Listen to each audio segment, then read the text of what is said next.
To John Howard Raymond, President, Vassar Female College, Poughkeepsie, New York. My dear President Raymond, I would greatly appreciate it if you might shorten your prayer at chapel tonight. Saturn is putting on a spectacular display in the western sky shortly after sunset, but it is low on the horizon, and I fear with a too long appeal to the Almighty that it will slip out of sight altogether. I am certain that the Lord would not object to an abbreviated prayer, as He, of course, is responsible for the celestial exhibition and would approve of our making a concerted observation of His handiwork. Yours very gratefully, Mariah Mitchell, Professor of Astronomy. P.S. Saturn is due to set at 7:53 p.m. I know this is so because I have computed its orbit myself. Ah, I didn't realize you were there. I get so wrapped up in my work, I'm afraid I'm not very sociable sometimes. So you're here for the interview. Which newspaper are you with now? There are so many I lose track sometimes. Oh, well, it doesn't matter. And all these other people, are they with you or did they come on their own? I get so many visitors nowadays, newspaper people, portrait painters. You're not going to paint my picture, are you? I hope not. Oh, heavens, no. Tourists, even. Oh, sometimes they're the worst. Everybody wants to come and see the famous lady astronomer. That's what they call me, you know. Mariah Mitchell, the famous lady astronomer. As if I'm some sort of exotic species. Well, I suppose Mr. Darwin might have something to say about that. I so wish they'd just call me an astronomer, though. I see no need to append any adjectives to it. But if calling me Lady Astronomer helps call attention to the fact that there are women in the sciences, I suppose I can put up with it. To tell you the truth, I never quite understood all of the fuss. I suppose some people have such little regard for the intellectual capacity of women that they are easily astonished by any glimmer of female accomplishments. Bosh! I believe in women even more than I do in astronomy. If I didn't believe that, why would I be here at a woman's college? Oh, I'm sorry. I'm forgetting my manners, aren't I? Well, come on in. I was just writing a little letter here. I guess you heard me reading it. Not that it will do much good. President Raymond and I don't always see eye to eye on things, I'm afraid, especially this business of chapel. It seems attendance is required for everyone at the college. President Raymond noticed I wasn't what you would call a regular churchgoer, and he sent me this little note respectfully requesting that I make myself a regular at the daily service.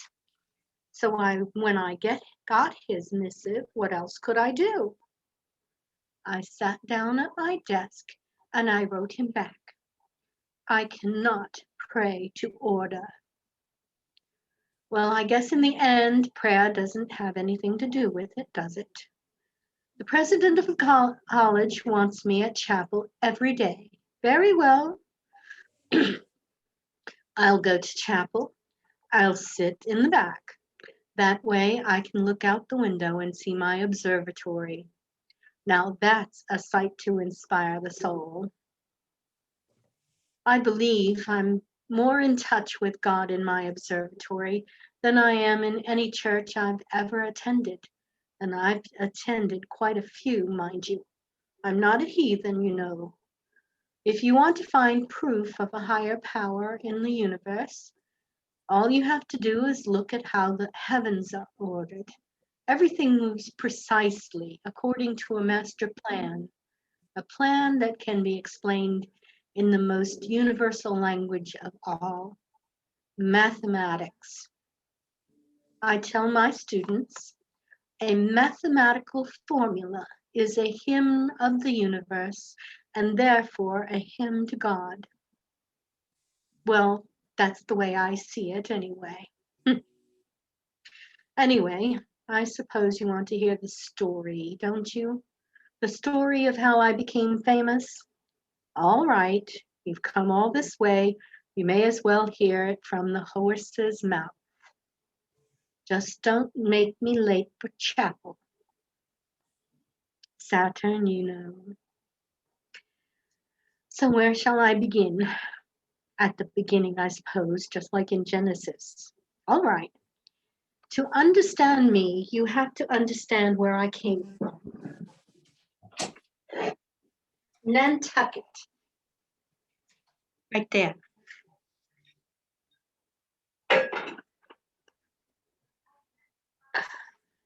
A little speck of an island off Cape Cod.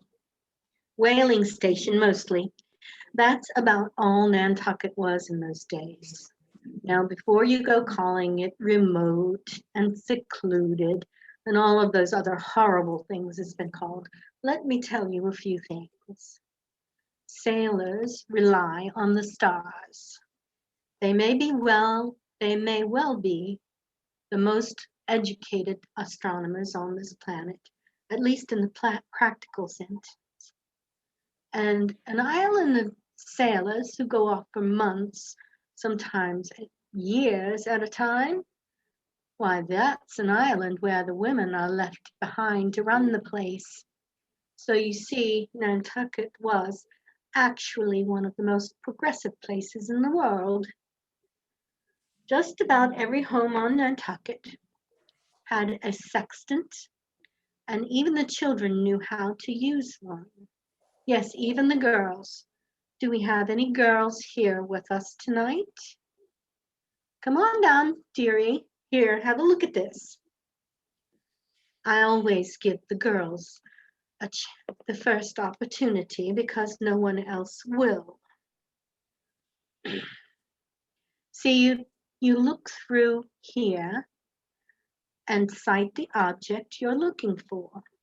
That's called taking a sight. See, out on the ocean, you don't have any landmarks to go by, but you can take a sight from the sun or the stars and use this to figure your position. What you do is measure the angle of elevation from the horizon. In other words, how high it is in the sky. From that, you can calculate your position if you know what you're doing. And that is the goal, to know what you're doing. Very well, you can sit down now. You find this strange, don't you, that a woman would know how to use a sextant? Oh my, well, I do have my work cut out for me then. Very well. You see, a lot of Quakers lived on Nantucket, and they were a strange lot for those days. They believed in equal education for both boys and girls. I suppose I should say we, because I used to be a Quaker. Grew up in one anyway. My dear mother, Lydia, bless her soul, she worked in 2 libraries, 2, before she was married, just so she could read all the books. Now, my father, William, wasn't a sailor. He was what you might call a jack of all trades. But oh, what trades! He was a farmer, a cooper, a soap boiler, a candlestick maker. He was also a schoolmaster, an insurance broker, and a banker. A bank president, mind you. He was also justice of the peace, an executor of wills, an administrator of estates. He took care of all the official paperwork on the island. But what really set him apart was this. He took astronomical observations for the United States Coast Survey. To help all the navigational keep all the navigational charts in order, you see. I'm told that he had the reputation of being the only man on Nantucket who could rate a chronometer properly. That means adjust it for you landlubber types. It's sort of like a clock, a clock based on the movement of the stars. You see, because the earth and moon and stars are God's work, they move in perfect time. Man made this chronometer and it gets out of time. So we have to compare the two to get the chronometer back in alignment the way God wants. So all the time I was growing up, we had sailors coming into our house. Now, nobody on Nantucket ever locked their doors. That's just the way it was. It wasn't even the custom to knock. You just opened the door and walked in as if the house were yours. Did you lock your door before you came here? Well, I can tell you're not from Nantucket. Where are you from? Are there a lot of bad people in Tampa? Or is it just that you just don't trust even the good people? I think I'll stick with Nantucket. Thank you very much.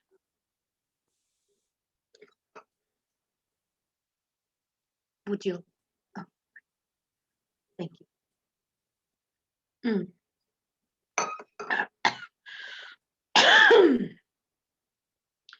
Anyway, I remember one time I was all of 12. Father was away on business. He might have been on the continent for all I knew. The continent, the mainland. That's how we thought of it. We were so far out to sea that we thought the rest of Massachusetts was some far distant place. So where was I? Right, age 12, father gone. One evening, mother and I just looked up, and standing there in the living room was this strange man we'd never seen before. A big, gruff fellow he was, too. A sea captain, obviously. Can you imagine a sea captain? Let's all imagine a sea captain right there, right there. Come on now, use your imagination. That's better. So now we have a sea captain and a 12-year-old girl. Do we have any 12-year-old girls? Anyone close to 12? Anyone who'd like to be 12?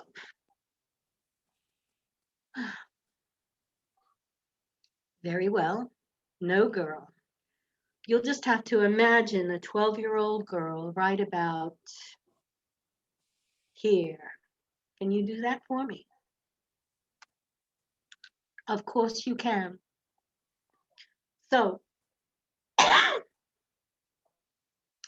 we're all set. So this fellow shows up in the living room and says, I've come for Mr. Mitchell. now mother was used to this sort of thing, but I think even this time, mother was taken a little back. I'm sorry, but Mr. Mitchell isn't available right now. The old sea captain just looked around like he didn't quite believe her. Like he half expected father to jump out of the pie safe or something. Sea captains aren't accustomed to being kept waiting. I'm Chadwick. Captain Bill Chadwick. The Baltic's my ship. As if the name of the ship carried some special weight, you see. Because, well, in Nantucket it does. Not that there was much mother could do about it right then, of course. I've come to get my chronometer rated. I hear Mr. Mitchell rates chronometers. Yes, sir, but Mr. Mitchell isn't available just now. Oh, I need my chronometer rated before I go back out to sea. Now, all this time, I'm standing there like this little girl, tugging on Mother's skirts, trying to get her attention. Well, you know how that is, don't you?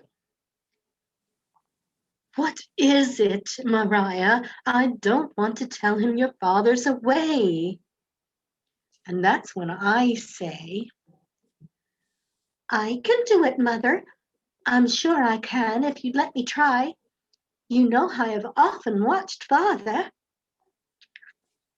Now, the gruff old sea captain doesn't know what to make of this. He just sort of glares at this impudent little girl. Can you glare for us? Good. And he says, How old are you, girl? and that's when I pipe up and say, I'm 12, sir. Well, the old sea captain just stood there weighing his options, and none of them are very good. He's got to go out to sea on time. That's not negotiable. And he's got to have his chronometer rated. That's not negotiable either. Not if he doesn't want to get lost. Now he's just come to the house of the one man on the whole island who can do the job, and the man's not there. Instead, there's this 12-year-old girl who claims she can do it for him. So what else can he do? I'll be back in the morning by 10. Good day. See, I told you Nantucket was a progressive place. So that night I was up late taking my measurements. I'd measure this star as it crossed the prime vertical, then I'd measure that star, then another. There could be no mistakes. The next morning, I was up early to do my calculations. You see, astronomy isn't just idle stargazing. The entrance to astronomy is through mathematics. A lot of people don't understand that, but someone who grows up in Nantucket knows the two are just like this. Do you like math? Very good, you keep it up. So that morning, promptly at 10 o'clock, the door swung open and there stood Captain Chadwick of the Baltic. Here's your chronometer, Captain. The old captain looks it over like he's not sure whether someone is playing a trick on him or not. But sure enough, the chronometer is rated perfectly now, just as Father would have done. Did this 12-year-old girl really do that? He's practically struck dumb with this apparent miracle. Well, I swan. And that's how I started on my way toward becoming the famous lady astronomer. Well, at least that's part of the story. You see, I never really fit in.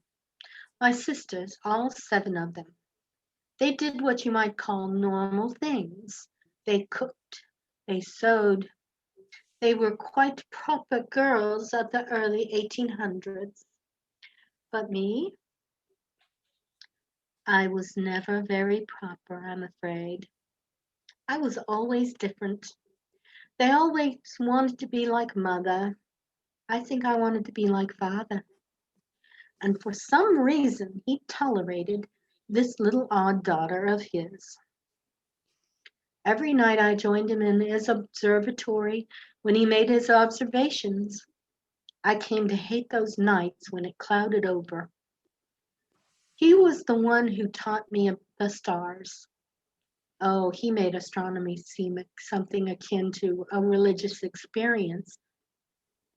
My father would always ask me things like, Now, Maria, if you look through the telescope, what do you see? I see the 3 stars in Orion's belt, Mintaka, Alnilam, Almitak. Very good. Very good. Now, do you know that Orion is mentioned in the Bible? My father was very big on the Bible. In the book of Job, chapter 38, canst thou bind the sweetest influences of Pleiades, or loose the bands of Orion? Canst thou bring forth Mazzaroth in his season, or canst thou guide Arcturus with his sons? Knowest thou the ordinance of heaven? Canst thou set the dominion thereof in the earth? Of course, I had no idea of what that meant.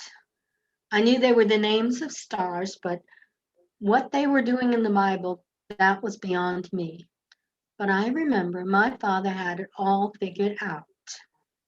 I've always taken it to mean that God wants us to learn the stars, Mariah. Knowest thou the ordinances of heaven? That's what we're doing now. We're learning how God has ordered the heavens into constellations. So when we study the stars, we're really paying homage to the Lord's work. Let's not forget that.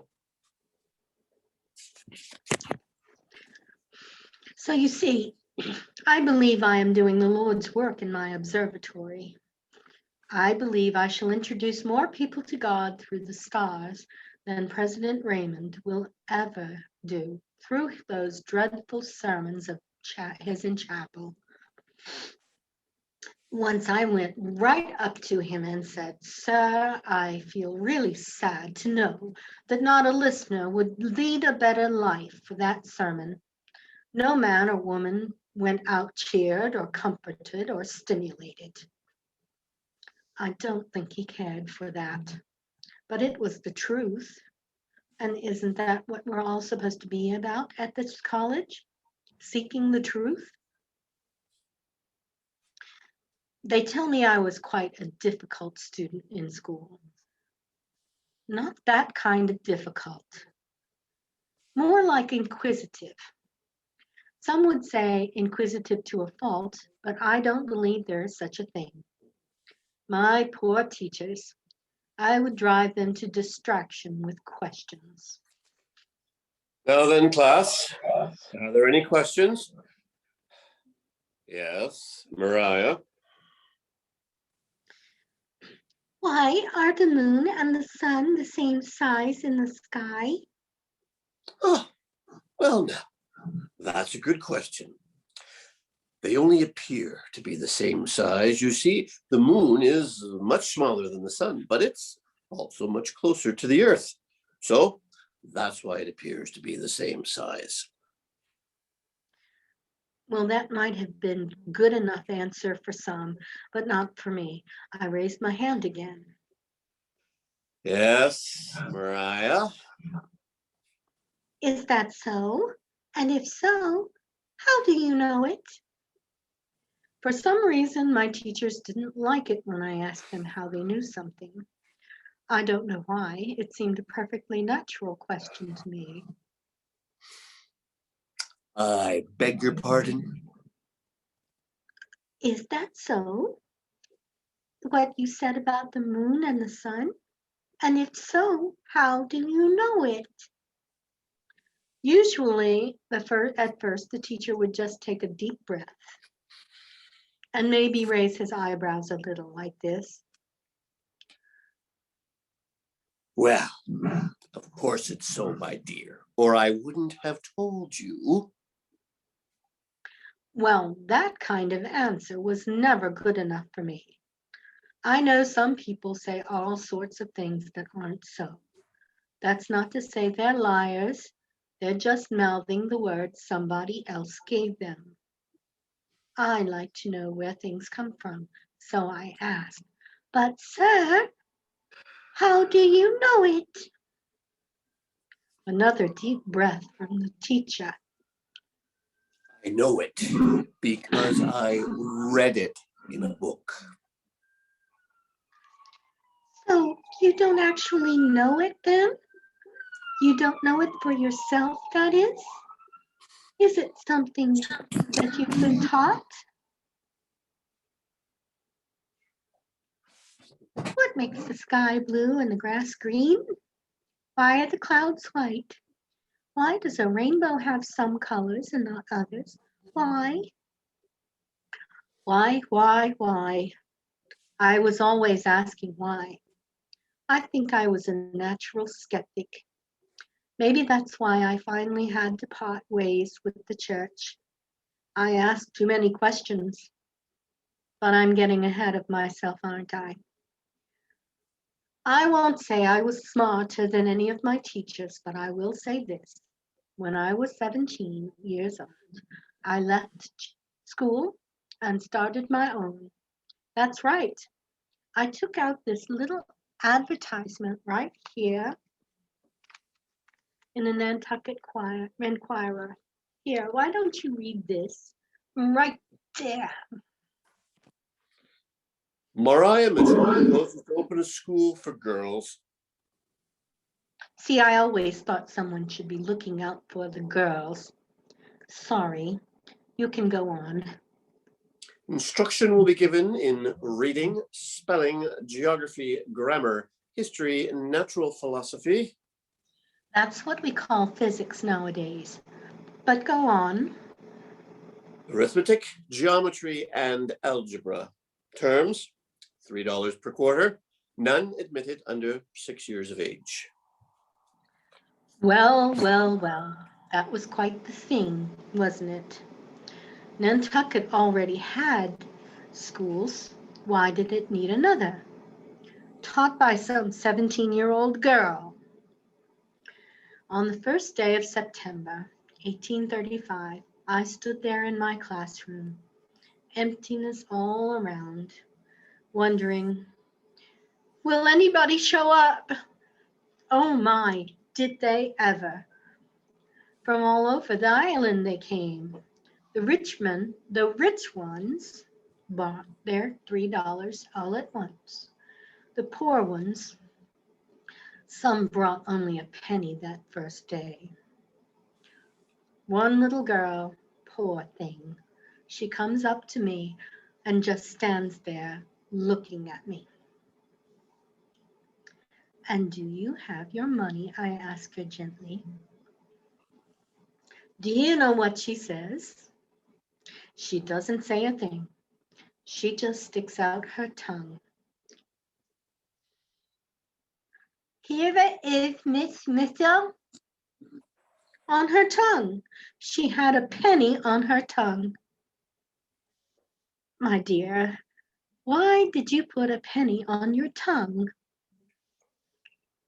Because my mother told me not to lose it on the way to school, Miss Mitchell. I even had 3 little girls come up from Little Egypt. That's the Portuguese part of town, you see. Some say they're Africans. Some say they're Moors, like Othello from Shakespeare was a Moor. Others just say they're dark-skinned, but either way, you know what that means. Please, Mom, may I come to your school? They won't let me go to the free school on the hill. This is true.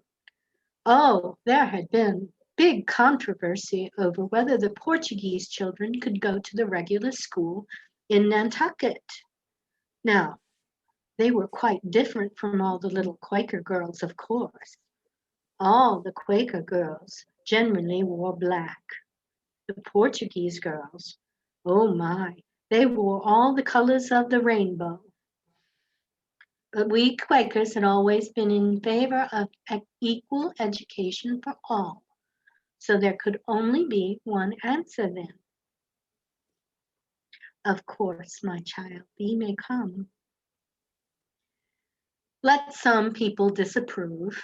It is no matter. It was my school. That's really all I ever wanted to do was to teach. Everything else has just sort of come to me unbidden. God's will, I believe it to be. But it's quite true, sometimes the Lord does move in mysterious ways. One night when I was 18 years old, a delegation of town fathers came to our house looking for me. Being a clear evening, I was up on the roof with my telescope. It was autumn, so I was probably looking at Pleiades. On a clear night, you can make out all seven sisters, and sometimes maybe more. My father fetched me down into the living room. Oh, there was this whole phalanx of stone-faced old men. I had no idea what they wanted with me. Just imagine there's a whole delegation of them there. Here, why don't you get up and join in? We've come on behalf of the Board of Trustees of the Athenaeum. That was the cultural organization in Nantucket. Nantucket was quite cultured, you see, probably more so than a lot of towns on the continent. It was always the sailing influence, I thought. Sailing made Nantucket an international crossroads of a sort. We always heard the latest tales from Europe, from South America, from the South Seas. But I'm getting off track, aren't I? Back to the town fathers. As you may know, the board has been discussing for some time the post of librarian, which is currently vacant. Yes, sir. Why they were telling me this, I have no idea. We have considered diligently and earnestly and prayerfully how we should proceed. And we have come at last to a decision which we believe would be in the best interests of the Athenaeum, and indeed the entire Nantucket community. We would like to offer you the position of librarian. Me? Me? We have observed that you are more acquainted with the present inventory of the library than, as well as anyone on the island. That was true. And I could read them in English, French, German, and Latin. Do you consent to accept our offer? Accept? Of course I would accept. But being a good Quaker from Nantucket, I couldn't show my excitement about it. I thank you for the trust you've placed in me. Very well then. That concludes our business here this evening. Good night. And so that's how I became the island's librarian. It turns out that was just the first of many things that just came my way without me ever asking for them. That disappoints some people when I tell them that. They want me to be like some mighty Amazon fighting battles at every turn. But that's not how it happened. I like to think it was all part of God's plan because I refuse to believe that everything is just random coincidence. I believe there's order in everything. That's why I arrange my office just so. By observing such order in our daily lives, we pay homage to God Himself. In any event, they made me librarian when I was just 18, and one thing led to another until, well, we'll get to that soon enough. I'll confess, I did have one bad habit with the books, though. Whenever I found a mistake in one, I scribbled the correction in the margins. You'd be surprised how many I found, especially in the science books. The only way to truly understand them, of course, is to work out all the formulas on your own to see how the writer arrived at his conclusion. You shouldn't just take the author's word for something is so. My only regret about the library is that it led to the matter of the piano, and that led to the trouble with the church. Well, regret's not really the word. I regret that others disapproved of the piano. I certainly don't regret my own actions in the least.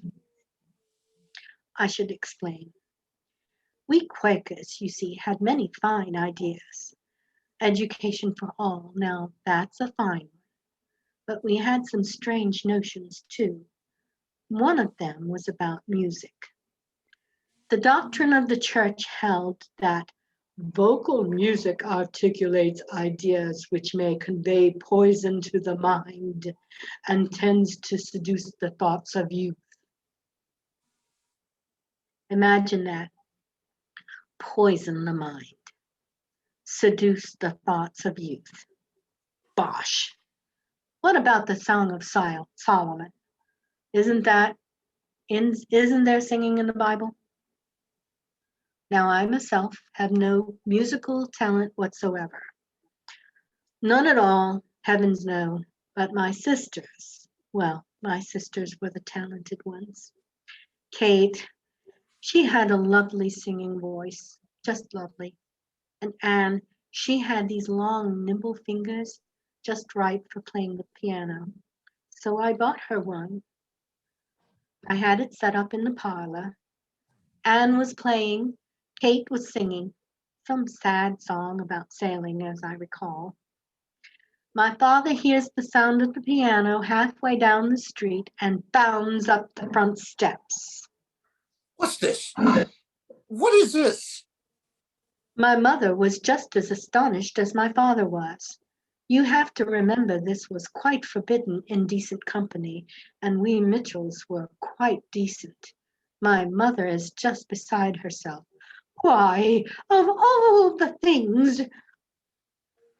And then my father throws down his hat, bursts into the room, and practically shouts at my sisters.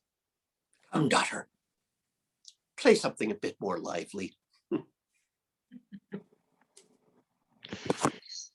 I'm afraid not everyone took it so well.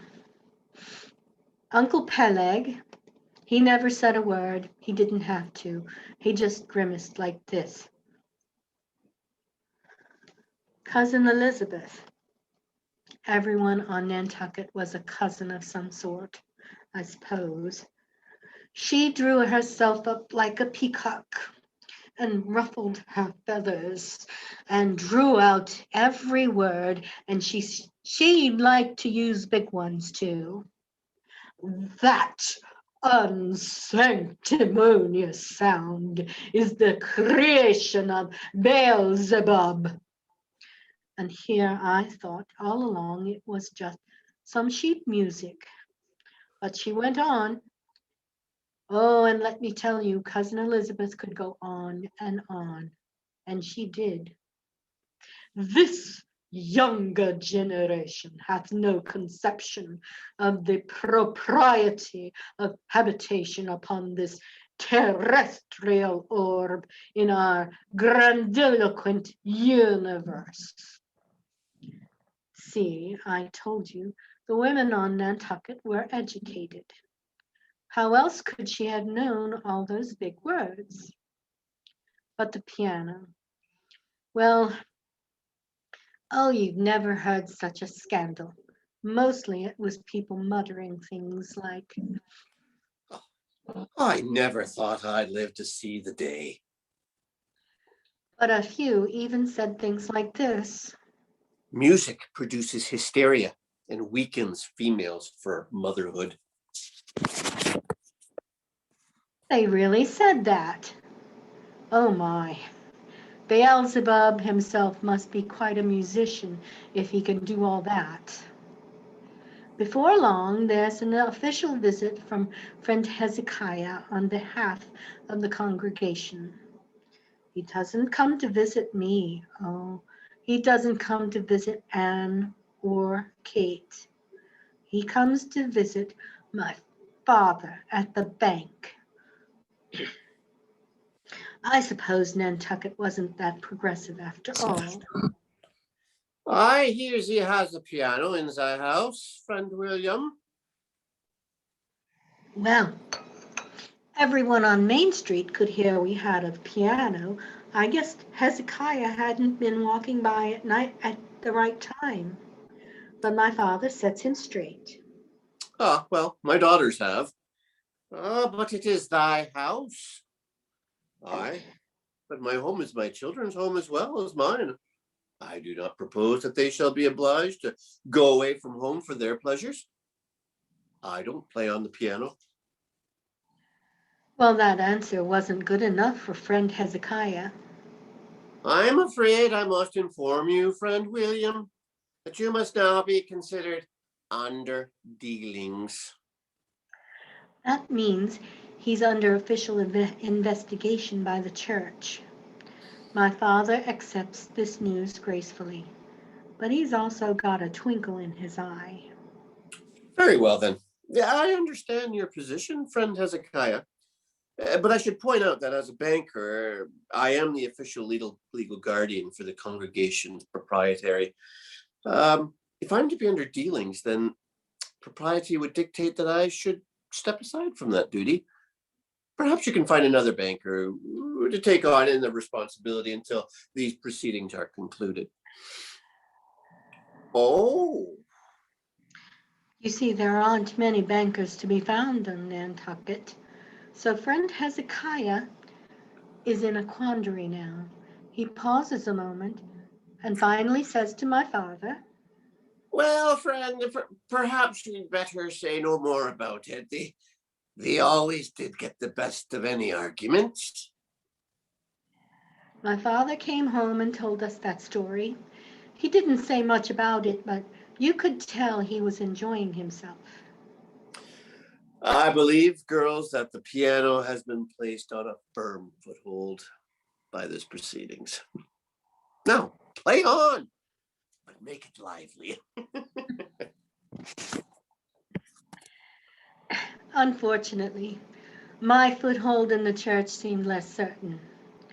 This display of Saturnite we were talking about, think about this. Saturn is millions of miles away from the Earth. It's so far away that 29 and a half years must go by before it can make even one trip around the sun. Some of you likely weren't even born when it was last in this position. Yet we can predict within a minute when it will rise, when it will set, in which constellation it will appear, when it will be eclipsed by the moon. How is this? It is because the universe is a very precise place. Everything works according to a plan, God's plan. We mortals need only puzzle out what that plan may be. Those mathematics I was telling you about, I have pages and pages of tables that can plot the movement of the planets and the stars. It's all quite certain, quite knowable. So if God's handiwork is so predictable, so certain, so knowable, why can't God himself be that way? Why wouldn't God want us to have a piano? We know God wanted Saturn to appear tonight just in that location and to set at a certain time and to rise again tomorrow at the appointed time. We know what God wants out of the place of the planets and the stars. Why can't we know what God wants out of us?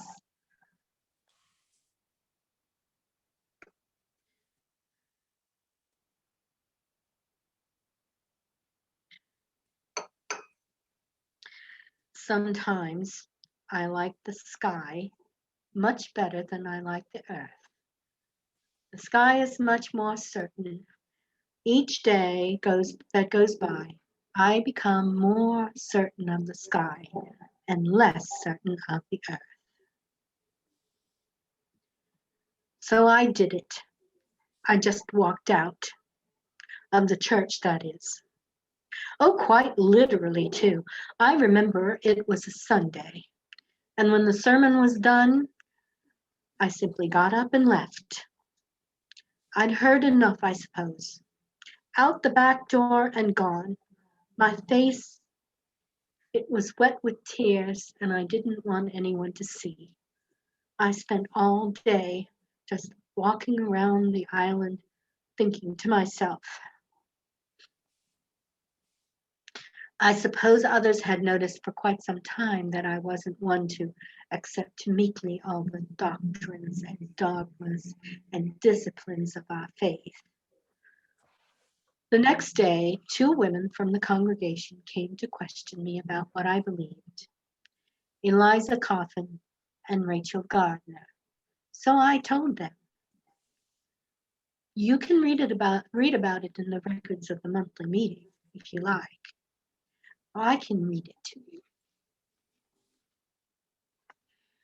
We have attended to our appointment in the case of Mariah Mitchell. She informed us that her mind was not settled on religious subjects and that she had no wish to retain her right in membership, all of which was true. It is concluded to disown her from membership. Disown. Now, there's a strong word. I don't like it. If they disowned me, does that suggest that they previously had owned me? I don't believe that's the case. I never joined another church, but I did worship with the Unitarians. Eventually, my whole family left the church for one reason or another. Oh, just one more thing about churches. I saved the Methodist Church, from the fire, that is. It broke out one night in Will Geary's hat store. Fire! Fire! July 1846. I was 27 years old. I'd been librarian for 9 years. Suddenly, it seemed like the whole town was ablaze. Hurry! Wake up! Wake up the town! Hurry! Fire! Fire! Fire! Fire! Men, women, boys, girls, we were all manning the bucket brigade, trying to stop the flames. Buckets! Get the buckets! We need more buckets! Water! We need more water! Faster, boys! Faster! Girls, grab a bucket and get in line! Everybody pitch in! Hurry! Hurry! We don't have much time!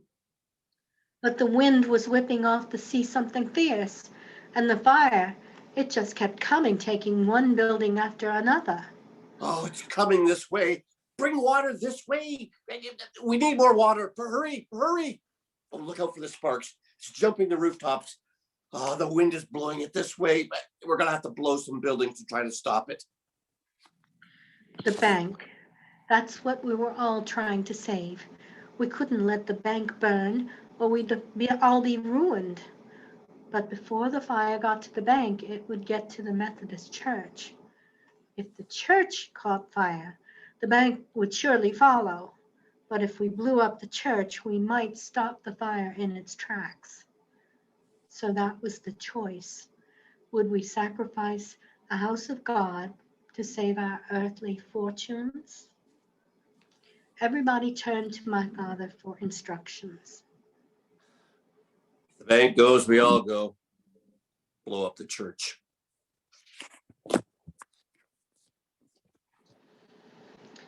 There were two ships from the Coast Survey in port, and their men rolled in some powder kegs.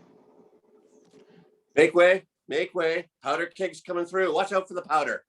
Stand back. Powder coming through. Stand back. Everything was set. All they were waiting for was the word to light the fuse. Well, what could I do? I ran to the front of the church and threw myself in front of their doors. I dare thee to blow up the church.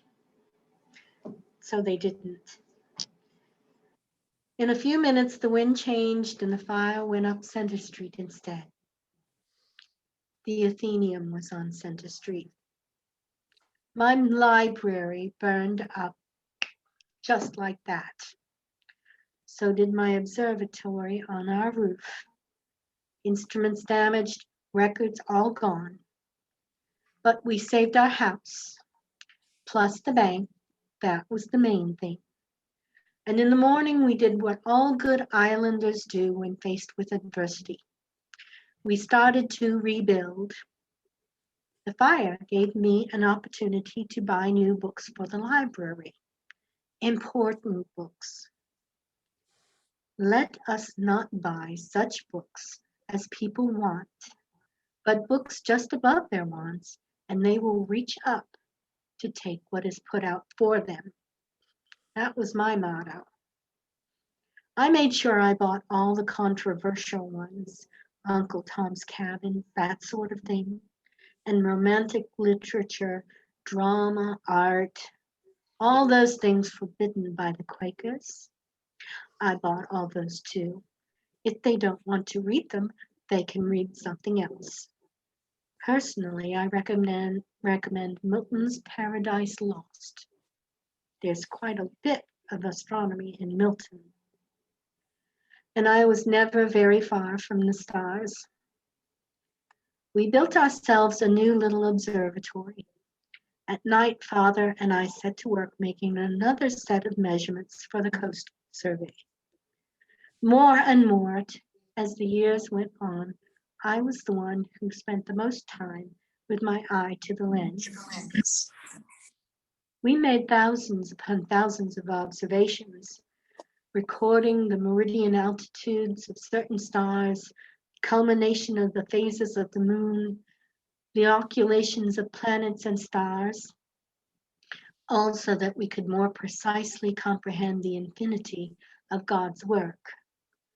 The hours spent in darkness were a comfort and never a hardship. Whatever sleep I missed, I could make up by day. The night chill never bothered me. I found it invigorating. Perhaps that's why I never married. I was always more in love with the stars than anything else. So, some people look in the sky and see only blackness and twinkling lights. I see a universe alive with action and drama and surprises. Oh, yes, there are always surprises.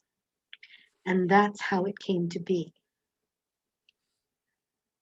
The night of October the 1st, 1847, Father was downstairs with some visitors.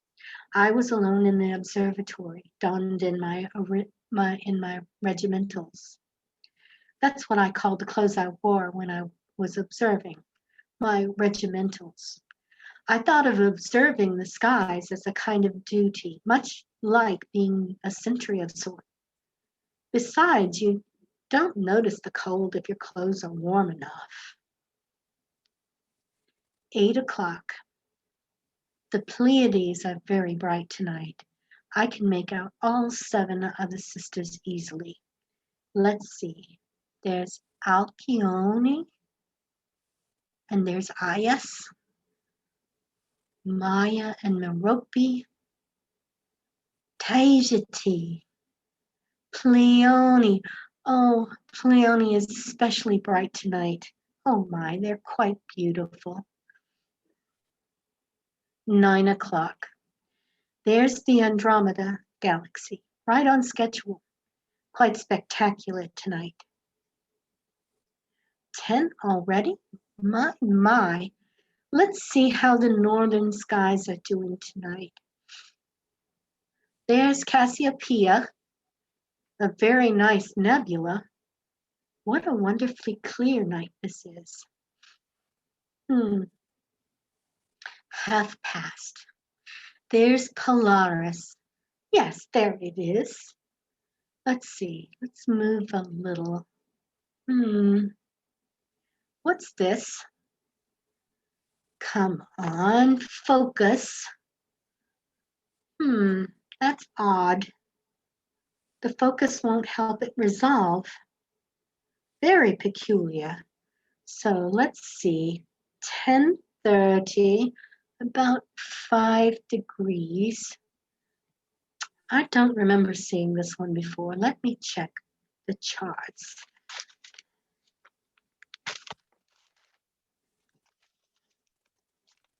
Don't see it. Where is it?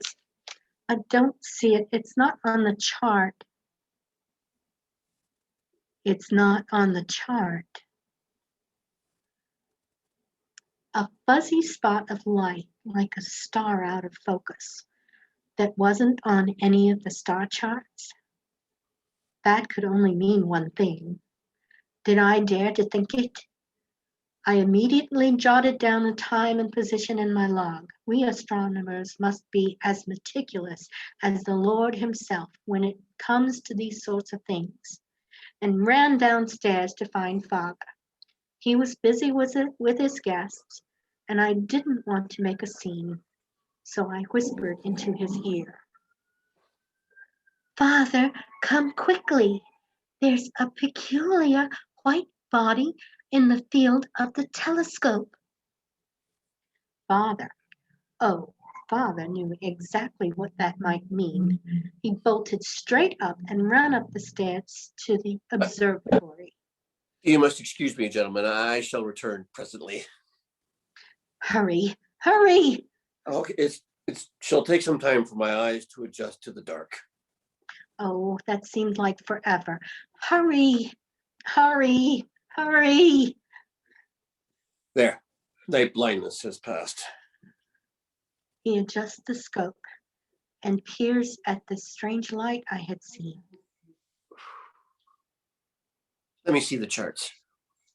He checks it against the charts and against the other stars nearby, just as I had done.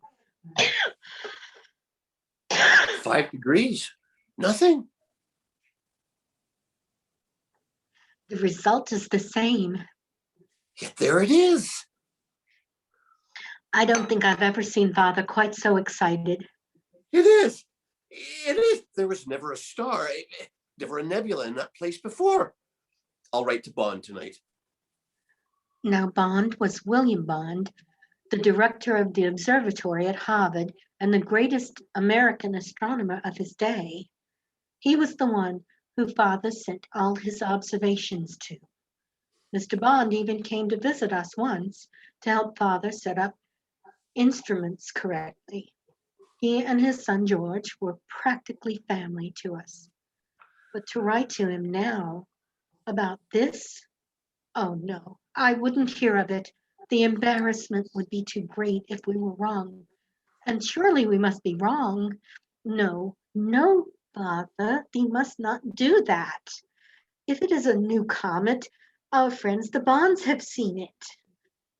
You must remember, this was the great age of discovery, not just on the earth, but in the heavens as well. Herschel, he had found a new planet with his telescope in 1781. Then came the asteroids, nebulae by the dozens, new galaxies by the score. Surely, with so many telescopes trained on the night sky, someone else would have seen this ghostly apparition. Father was convinced right away, of course. This is what he wrote in his journal. This evening at 10:30, Maria discovered a telescopic comet 5 degrees above Polaris.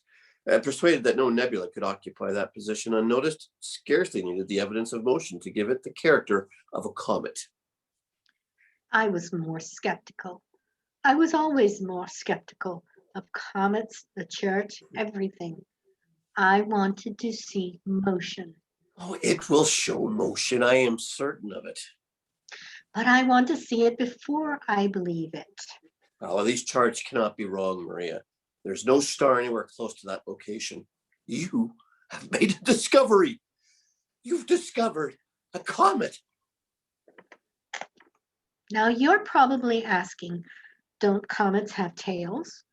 Couldn't you tell by its tail? Ah, a lesson for you.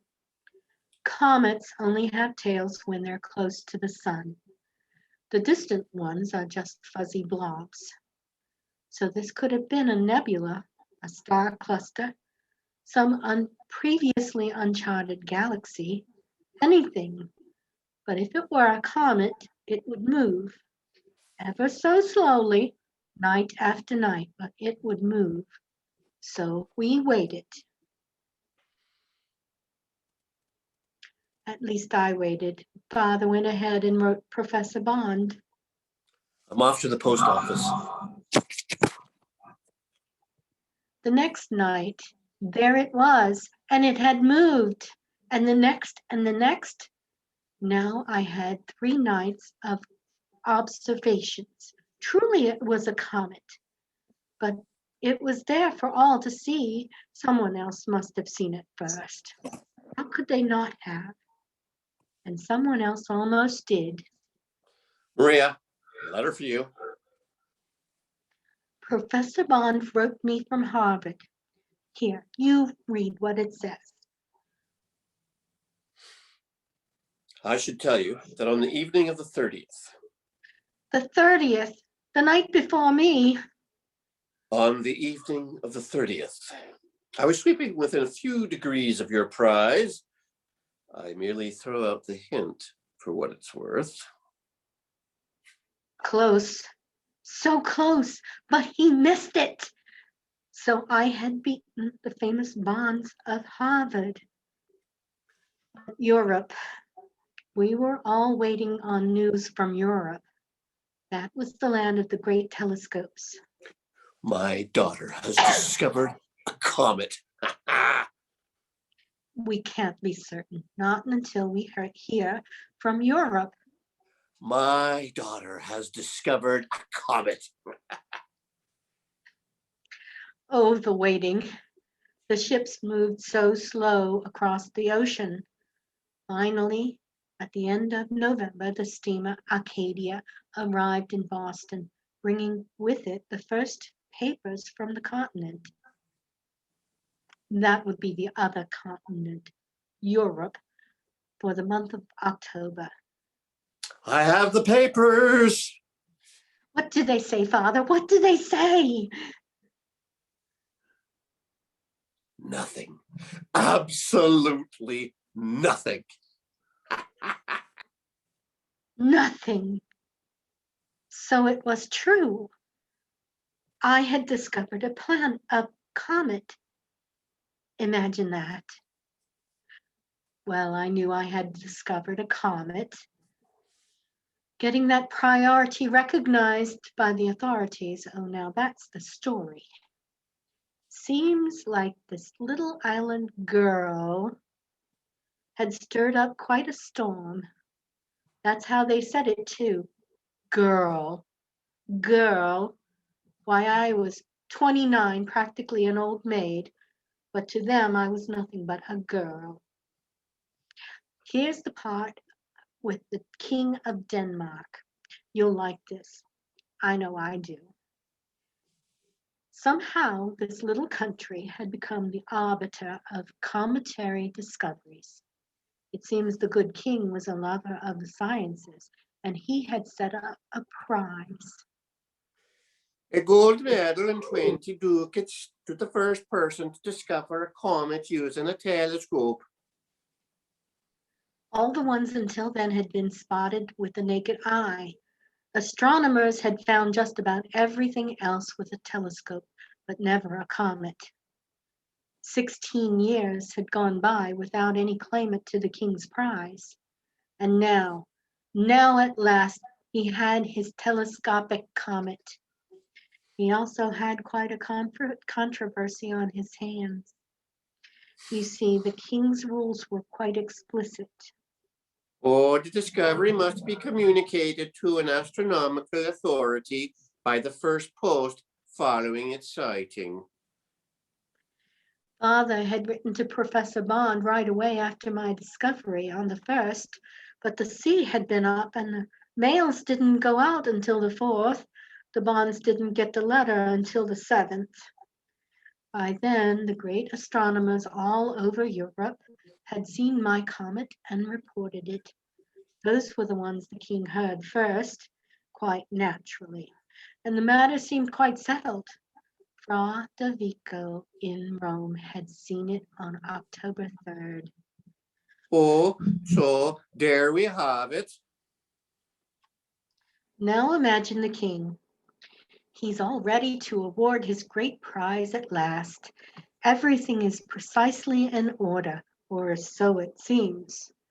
But then here comes this letter from America with this absolutely preposterous claim that days before any of the great European observatories had sighted the comet, it had been spotted in America by. By, but who is this? Oh, this is absurd. Can this be really so? Whose claim would be recognized? The official astronomer for the Vatican or some unknown amateur from America? And a girl. Woman. Oh, let us compare the postmarks. Father Davika's letter was certainly mailed first, but is it my fault the sea was up? Oh, and yet the date the American girl gives is more than 1 week prior. I'll give the king credit. He wasn't the hasty type by any means. Oh, we should investigate this more fully. Fetch me my globe. Just where is this Nantucket anyway? Oh, the letters practically flew back and forth across the Atlantic. The Bonds weighed in, of course. So did the president of Harvard. The Bonds brought in all their friends to make my case.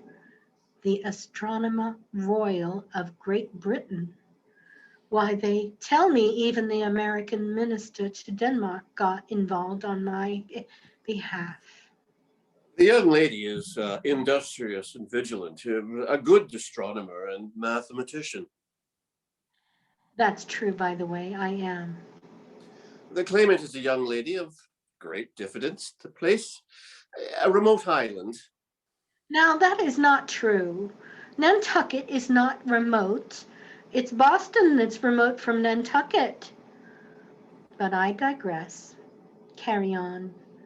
The place, a remote island, remote from all the high roads of communication. Her father, Mr. Mitchell, is a member of the Executive Council of Massachusetts and a most respectable person.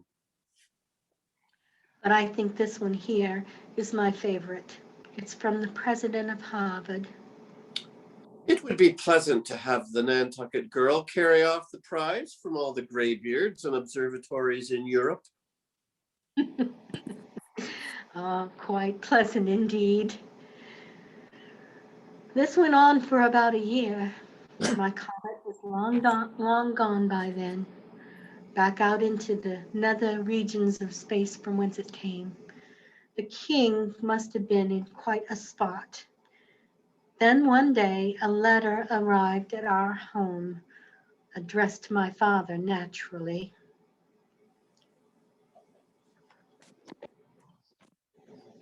Maria, I believe this is for you. But it came from Denmark with a red seal. Ah. And so it was. Christianus Rex Danii.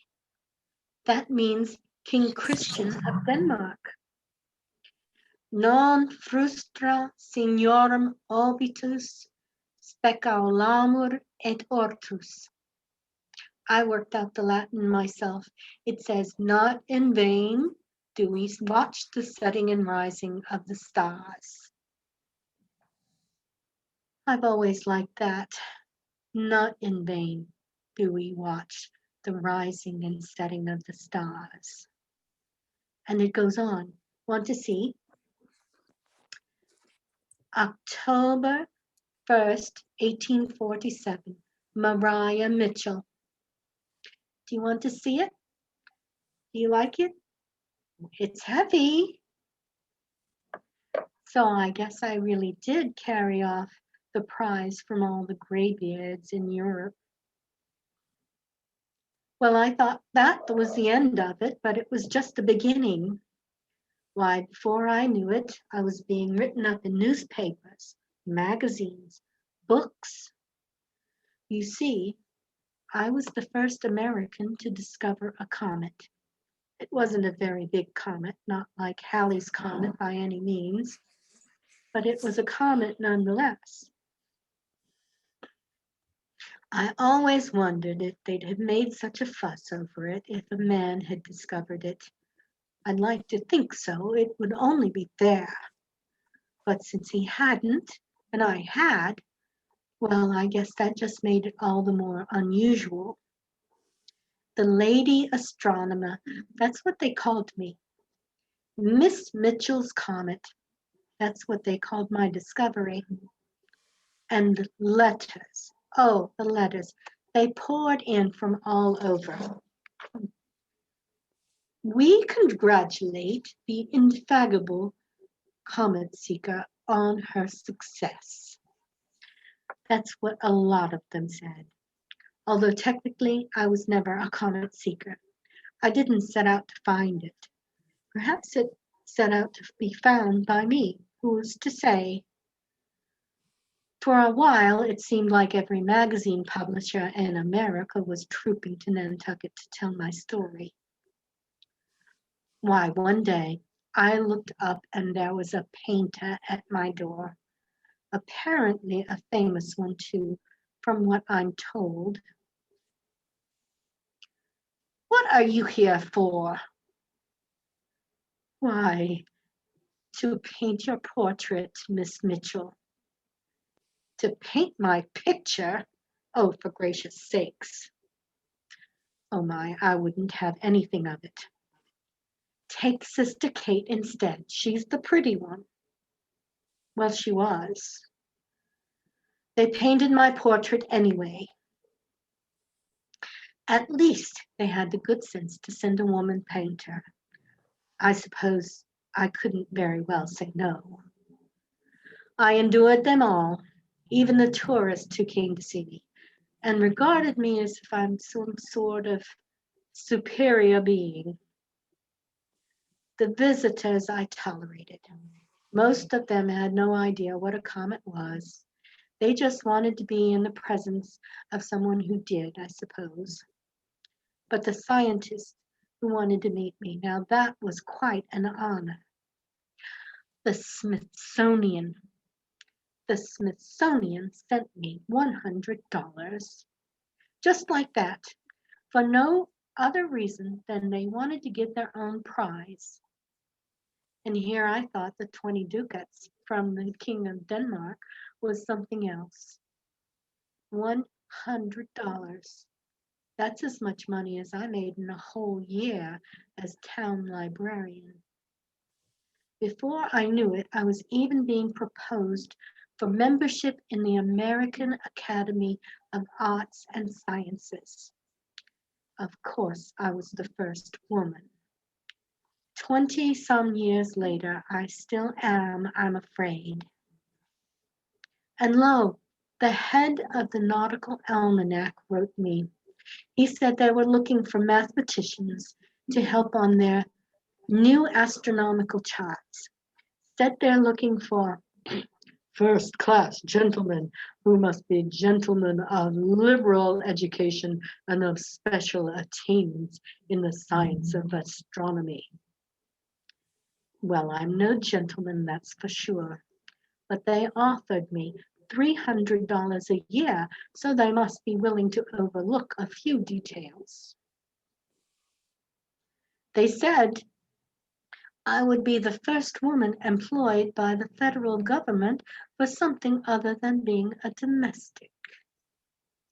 But look what Commander Davis gave me to compute. The tables of Venus. He said he gave me Venus in the spirit of gallantry. Spirit of gallantry, indeed. Now, it is true that Venus is an important planet, quite significant in navigation. And obviously someone has to do Venus, but apparently not one of his first-class gentlemen. Naturally, I started on the work right away. I wanted to have it done before the association meeting. Oh yes, the meetings.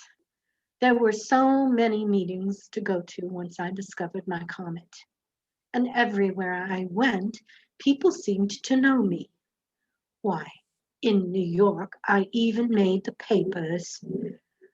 See, it's right here. Look what they said about me. She dresses very simply in a figured black silk with a wide worked lace collar. Her hair is black as any raven's. Now, really, I ask you, who cares what I wear to a scientific meeting? But they go on. Her eye is, her eye looks as one should. Oh, now this is the best part. Her eye looks as one should, charged with the duty of seeking out a new asteroid. These papers don't know the difference between an asteroid and a comet. They call the planets stars, stars planets. Oh, and that's not all. Look at what some of these magazines had to say. Let's see, no, not this one. Not this one. You notice I have everything arranged just so, just as God arranged the universe. My sisters used to think I was crazy because when I did the dishes, I always stacked them up on shelves equidistant from one another. But honestly, there is beauty in precision, and if God can be precise, shouldn't we try to emulate him? Anyway, oh, here it is. Ralph Waldo Emerson's magazine. Here's what it says. Just listen to this nonsense. She lives in great seclusion upon the barren island of Nantucket.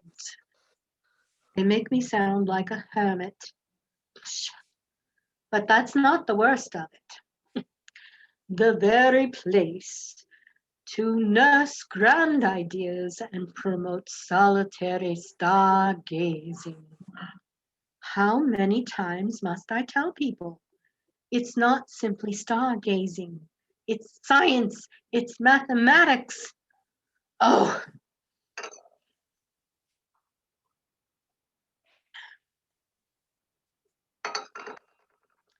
I'll keep reading. She is simple in life and manner and greatly loved by a group of friends with whom she is content to live without discomforts attendant upon celebrity.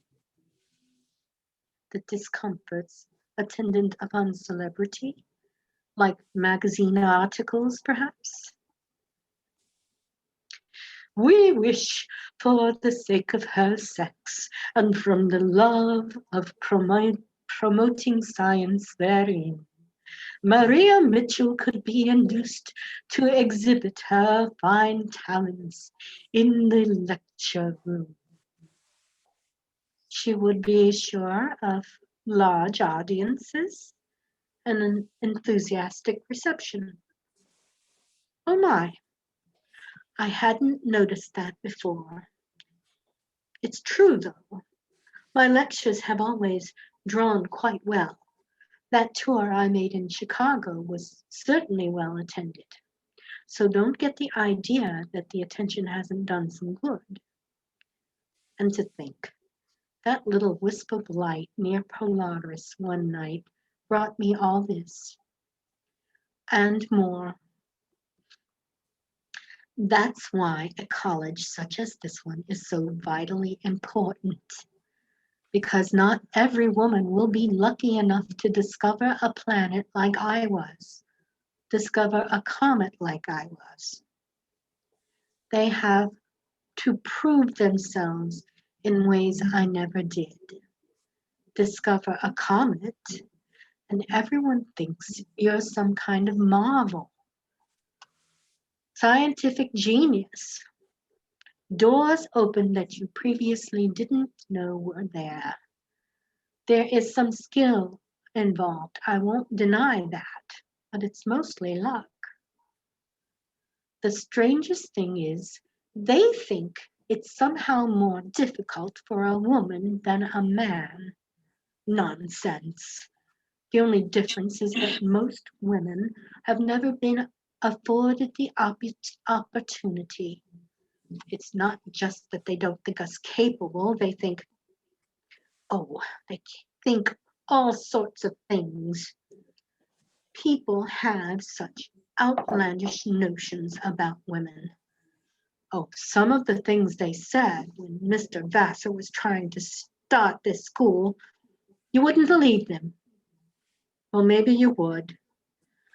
Here are some of my favorites. The first duty of a woman is to be ornamental in the parlor.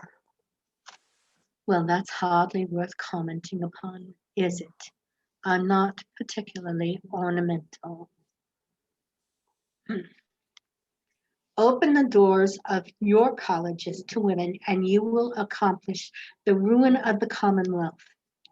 Disease will become without exception. Girls will lose their physical statures, and your boys their mental stature. Well, I hardly see how that is so, but that's what this fellow said. Do you know what I say? I say, if we knew the number of girls who had died from overstudy, let us find the number who had died from aimless lives. Let us find the number who had died and ceased to be young. Let us find, well, you get the idea.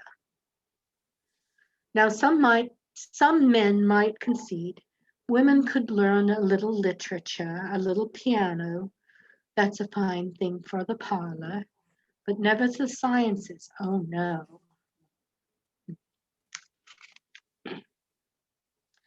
Chemistry enough to keep a pot boiling, and geography enough to know the locality of the different rooms of the house is learning sufficient for a woman. You don't believe me? Here, isn't that what that says? I say, well, perhaps I'd best not say what I want to say. I still have some of my Quaker upbringing with me, you know. So let me say this as gently as I can.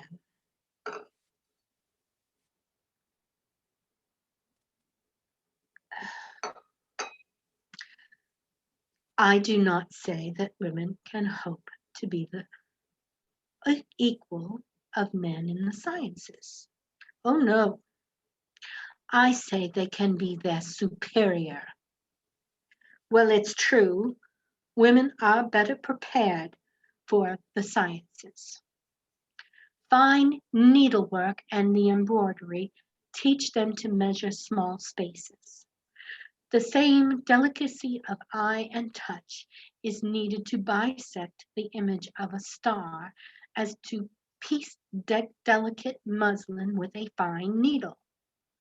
The small fingers, too, come into play with a better adaptation to delicate micrometer screws. And a girl's power of steady endurance to monotonous routine is great. The girl who sits for 2 hours at the piano might just as well take 2 hours at the telescope. So many of the natural sciences are well fitted for women's power of minute observation that it seems strange that the hammer of the geologist is not seen in her hand, or the tin box of the botanist. Let her exchange the crochet needle for the needle of the surveyor's compass.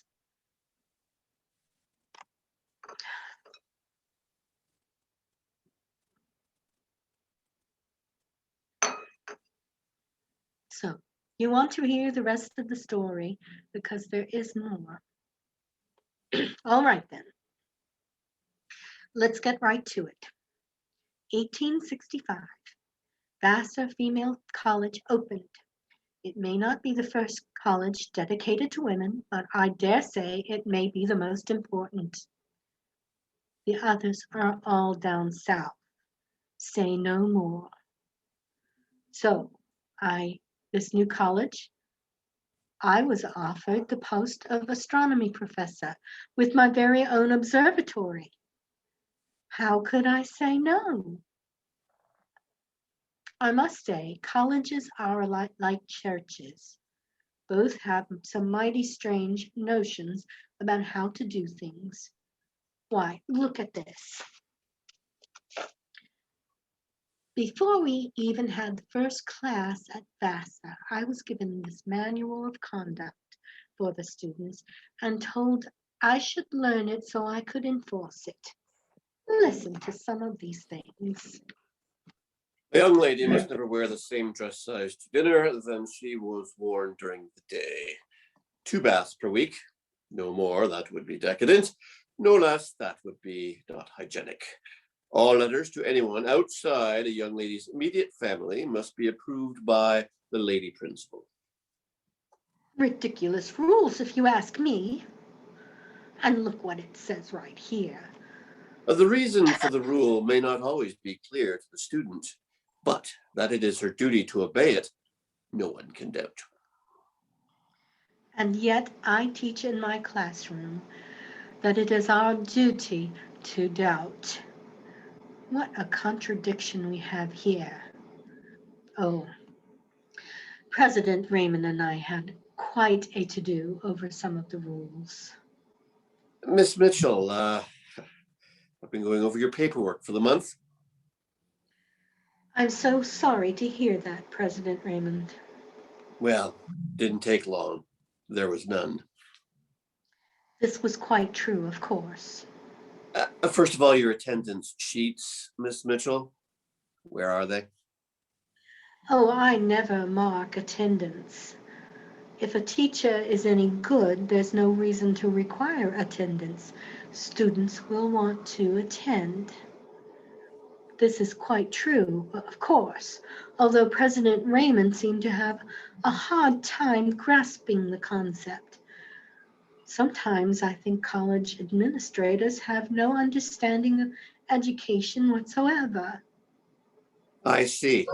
And how do you explain your lack of grading sheets? Well, this was quite simple, really.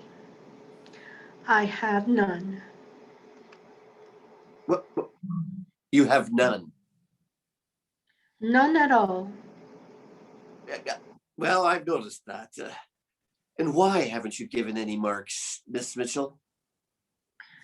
Why, my good sir, you cannot mark a human mind because there is no intellectual unit. What? No intellectual unit. What do you mean, no intellectual unit? That's right. When we measure by feet or inches, we all understand what that means. When we put down 4 inches, there is an agreed upon standard for how big an inch is. So therefore, we know how big 4 inches is, but it means nothing when we say 4 ideas because we don't know what the initial size of an idea. Therefore, I couldn't possibly assign marks to my class. Some ideas are bigger than others. Who am I to measure them? I cannot express the intellect in numbers. Miss Mitchell, this is a school. This is a college. My point precisely. We must have grades. There must be some way to measure whether your students are learning anything. Very well. I'll assign grades. Oh, well, I'm glad to see that you understand things a little better now. I'll give them all 5s. 5s were the highest, you know. President Raymond didn't seem to understand this either. Do what? All 5s? Preposterous. On what basis? If a girl has faithfully studied her lesson and does not know it, she deserves 5 for her industry. If she hasn't studied, yet knows it, she deserves 5 for her intellect. If she has neither studied nor knows it, she deserves 5 for her audacity in coming before me so. Miss Mitchell, I don't know what I'm going to do with you. I did not realize there was anything to be done. We won't even talk about the time I threatened to resign if the women on the faculty weren't paid as much as the men. The women got a raise out of it. They still weren't equal, but I had made my point. Now, to be fair, he's not the only one I've had to butt heads with. There was Miss Lyman, the lady principal. You remember the night of the Aurora Borealis, don't you? Wake up, girls. Come quick, wake up, girls. You must come and come with me now. Quickly now, hurry, hurry, before it's gone. I still don't see what the issue was. Why would anyone want to sleep through an aurora? But the lady principal didn't see it that way. She comes bolting down to see what all the commotion was about. Professor Mitchell, I might have known. Must I remind you again of the student's manual of conduct? Students must stay in their rooms after 10 o'clock. This is strictly enforced. There's that manual of conduct again. Here again, we see the conflict between the rules of man, who ordain a certain curfew for the student, and the rules of God, which regulate the heavens. Now, if there's a conflict between the rules of man and the rules of God, I know whose side I'm going to come down on. Quickly, girls, quickly. Yes, I know, it's past your curfew, but come quickly. There's not much time. You'll want to see this too, Miss Lyman. Professor Mitchell, must I quote it to you? Students are forbidden to be out of their rooms at any time between retiring bell and the rising bell next morning, except for sickness or unavoidable necessity. Well, there you have it now, don't you? Unavoidable, a necessity. This is an unavoidable necessity. Hurry, girls, so you miss it. Hurry. And just what is this unavoidable necessity, may I ask? Why, the Aurora Borealis. It's spectacular tonight. Right this way, girls. Watch your step, please. Now, remember what I told you in class about the Aurora Borealis?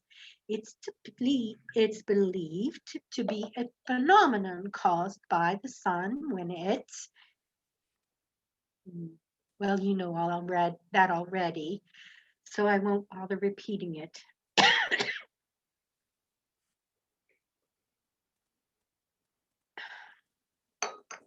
But I still fail to understand what there might be in the manual of conduct that would trump an act of God.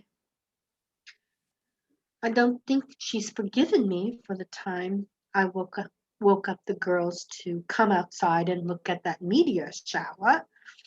So what if it was 20 below? A meteor shower that impressive doesn't come around very often. Now, I will admit there was one time I might have gone too far. I don't think I did, but I could see where some might think so. I know Mr. Crumb, the night watchman, did. It was another comet, not mine this time, but a new one nonetheless.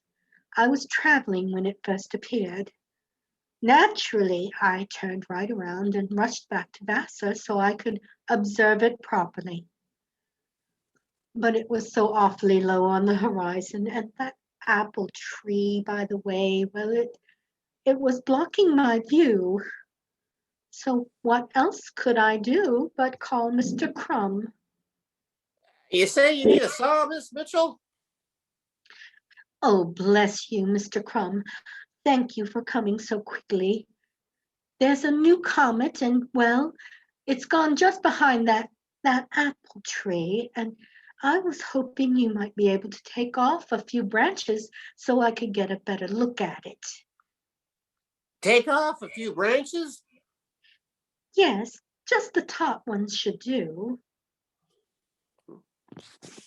So he sawed the top branches clean off.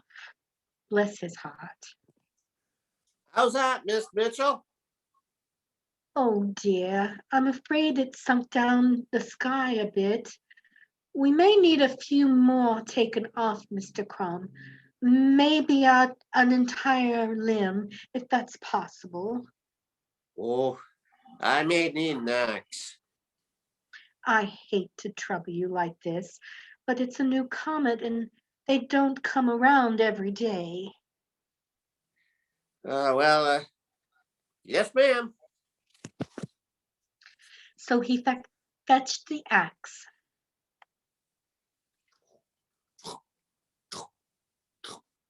How's that, Miss Mitchell? Perhaps a bit more. The earth keeps turning and the comet keeps getting lower and lower in the sky.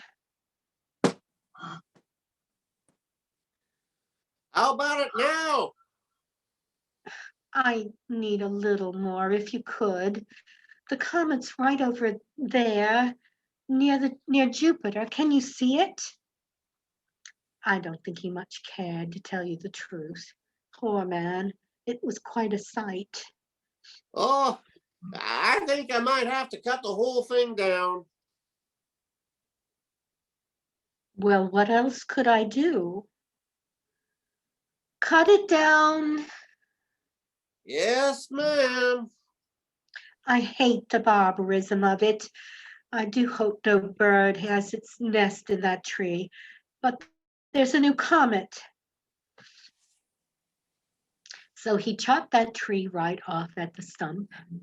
I did get to see my comet, though. Well, not my comet. Everybody's comet. God's comet. We mustn't forget that. The next morning at breakfast, everyone was calling me George Washington. I couldn't tell a lie. I had the apple tree chopped down. Oh, I know what they think about me. They think I have some strange ideas. I don't think they're strange at all. Take sunspots. Most people think there's some sort of splotch on the surface of the sun, some imperfection, but I predict someday somebody will have the photographic means to peer into one of those spots. And when they do, I wouldn't be surprised if they didn't see some whirling vortex that spews up from inside the sun itself and Jupiter.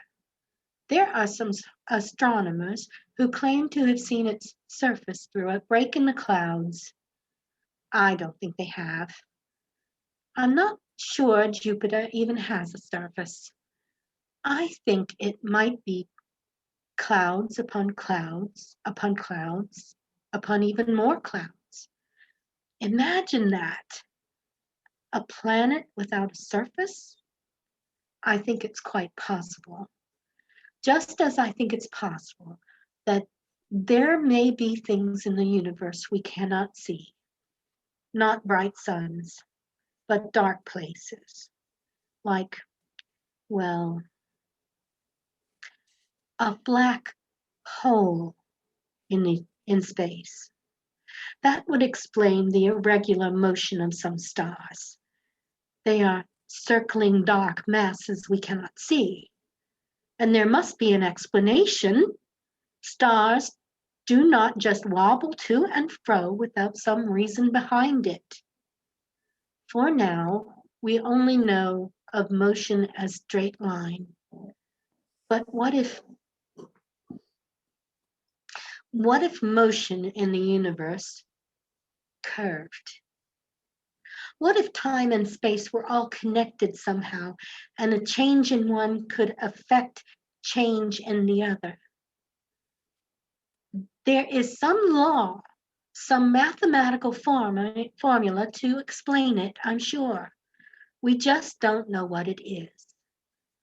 Perhaps someday someone will have the vision to decipher it.